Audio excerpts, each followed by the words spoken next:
Jobs, comme son nom l'indique, hein, c'est une agence de placement donc qui va aider à trouver du travail en France pour des travailleurs sénégalais qui sont diplômés, qui ont quelques années d'expérience, et donc qui va faciliter leur expatriation de façon complète, en incluant le visa et même l'arrivée en France et le logement si besoin. L'objectif, en fait, c'est de connecter l'Afrique avec l'Europe du travail, de rendre l'expatriation des personnes qui ont envie de faire carrière en Europe et en particulier en France, de la rendre simple et fluide, et donc de vous permettre d'arriver en France avec non seulement un visa, mais aussi un travail, un logement, etc., pour avoir une nouvelle carrière. Alors les défis, ce sont évidemment des défis pour les candidats de trouver le bon employeur qui leur convient, d'avoir aussi les diplômes, d'avoir l'expérience suffisante pour pouvoir partir, et pour nous de trouver les employeurs qui sont prêts à faire l'effort d'aller regarder ailleurs pour trouver aussi des candidats qui sont intéressants pour leur entreprise et qui vont aider à la diversité, à l'inclusion, à développer leur entreprise. Les opportunités, elles sont énormes. Quand on est au Sénégal et qu'on est cuisinier et qu'on peut faire exercer son métier en France, on apprend énormément, on peut développer sa carrière. Il y a énormément d'opportunités en France, donc c'est des opportunités vraiment gigantesques, c'est des opportunités de vie. Et pour les employeurs en France, c'est aussi, ils ont du mal à trouver des gens qui sont formés, qui ont de l'expérience, et donc pour eux, c'est aussi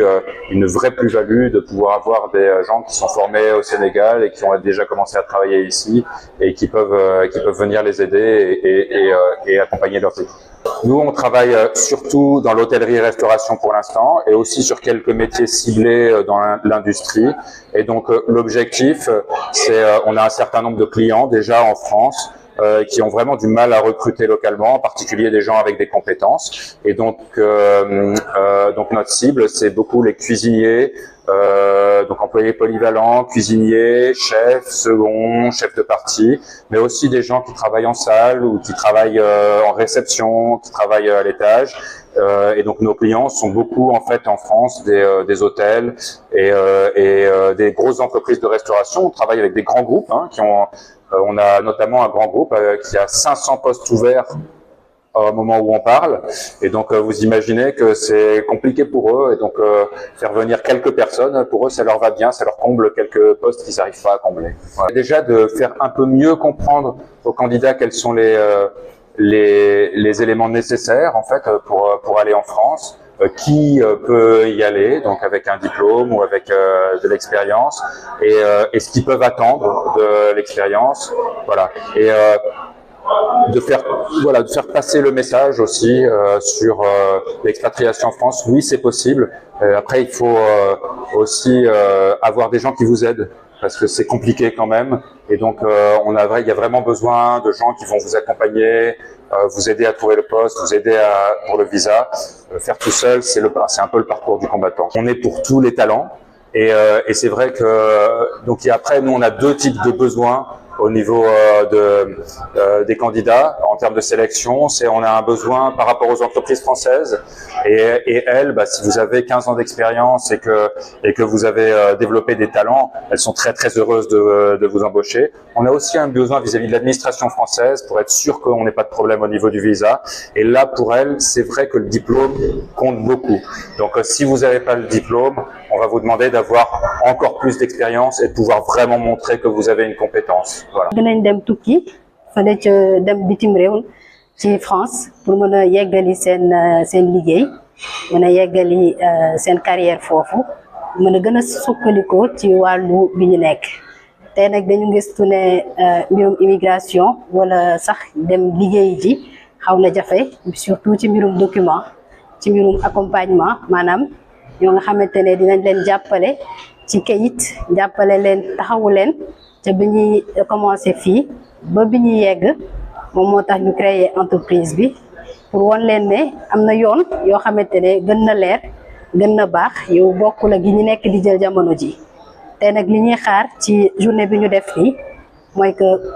képp ku ñu woo fii nii ngay yëngu ci mbirum hôtellerie restauration, nga mën a xam li nga xamante ne moom moo la mën a xaar boo yeggee fële ca Tugal, notamment ca France, waaye tamit nga mën a xam ne am na possibilité pour nga dem ci yoon yu wóor waaye aussi liggéey am na fa ci mbirum ci wàllu bi ndax dañuy lekk di liggéey ak ñoo xamante ne ay hôtel lañ ak ay restaurant yu mag xamante ne ay poste yu bari ubbi nañ ko di bëgguñu dara lu dul tamit liggéeykat yi ñëw waaye ci nu ñu ñëw ci anam yu sell anam yu wóor ngir mën a soqali seen liggéey mën a daan seen doole ci anam bu baax. Borom kër gi di créer li nga xamante ne mooy Tukki Job moom jaar na ci dem beneen dëkk bu dul bosam naam nasaraan la waaye jaar na ci dem de beneen dëkk bu dul bosam boo xamante ne liggéey na foofu lu yàgg loolu sax moom moo ko gën a yokk pour mu def li nga xamante ne mooy Tukki Job ndax xam na ne dem beneen réew métti na donc dimbali na fii ay ñoo xamante ne ay sénégalais lañ ñu dem foofu nekk si jàmm nag macha allah di liggéey ci naan ànd bi la ko defee ci loolu nag la defee li nga xamante ne mooy Tukki Job pour mën a formel maanaam mën a am ay kayit yi ko mën a permettre mu dimbali encore ñeneen ndax boo formelee am ay kayit am bërëb boo taxawal nit ci dañ lay gën a gëm te dañ lay gën a fonk te même li ci administration française sax dañuy gën a jàppale sa liggéey si côté boobu noonu. ay partenaires yoo xamante ne ñoom la ñuy liggéeyal foofu yoo xamante ne ñu si bëri ñoo ngi ñenn ci hôtel la ñeneen ñi aussi lu ñu woowee restauration collective maanaam ñoo xamante ne dañuy am ay waañ yu mag yoo xamante ne fa la ñuy toggee après di dem di ko séddale ca këru fi ñuy dalalee mag yi wala ci école yi wala ci entreprise yi donc ñu mel ni ñoom dañuy liggéey ak ñoom moo tax tey jii nii lu ñu toll li ñu am ci ay partenaires bu lim bi daal xaw na jege juróom ci yoo xamante ne am nañ ay postes yoo xamante ne ubbi nañ ko te xaaruñu kenn lu dul liggéeykat yi ndax yombul ci ñoom si ndaw yi nekk foofu pour ñu mën a liggéey ci yooyu le bërëb te gis nañ ne chaque fois day gën di yokku parce que ñoom am nañ contentement tamit ci recruter ñi nga xamante ne ñoom ñoo fi nekk ndax am nañ doomu Sénégal doomu réew mi jàng nañ am nañ capacité bi seen xel màcc na trop ci loolu ci li ñu jàng ba pare seen expertise bañ ko yóbbu dañuy gis ne vraiment ay nit ñoo xamante ne jar nañoo jàppale jar nañoo jox liggéey. dëgg la nag jamono ji tey ji liñ leen woo mooy ci wàllu hôtellerie restauration waaye am nañ aussi yeneen domaine li ci mel ni BTP li ci mel ni tamit industrie mais yooyu boo seetloo maanaam pour nga mën ci postuler kayit yi muy laaj moo xaw a gën a bëri moo xaw a gën a yokku par rapport ak ñi def hôtellerie restauration génnewuñ ko nag ndax xam nañ ne bu ñu mënee jàppale nit ñi dinañ ko def ci métier yu bëri mais pour l'instant hôtellerie restauration ci lañ gën a sukkandiku yeneen yi génnewuñ ko waaye dañ ciy dem ndànk-ndànk parce que ciblage bi moom moo xaw a doy waar. nekk di liggéey ba pare nga xamante ne am nañ expérience parce que boo seetee expérience moo gën a important mën nañ ko wax ci benn fànn moo gën a important diplôme ndax expérience moom mooy wane ne yow mën nga li ngay def diplôme mën nga ko am te doo am expérience. liggéeykat bi patron bi nga xamante ne daf la bëgg a jël moom sa expérience lay xool wala ca France moom loolu koy gënal man par contre nag administration française dañuy bëgg boo mënee am diplôme am expérience moo leen di gënal ndax ñu am leeraange ne yow mi li tax nga bëgg a dem am nga ko mën nga ko donc ñun ci ñaari critères yooyu moom la ñuy basé wu nit ki bu amul expérience bu amul diplôme te am expérience boo xamante ne par exemple moo ngi tollu ci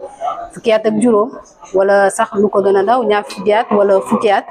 loolu tamit day intéressé bu baax ñi nga xamante ne ñoom lañ di recruter te loolu du doon frein bu ñu def demande yi bu nekkee nag dafa am expérience bu xaw a néew maanaam koo xamante ne ba mu ci nekkee léegi mat na juróom-ñaari weer wala juróomi weer foofu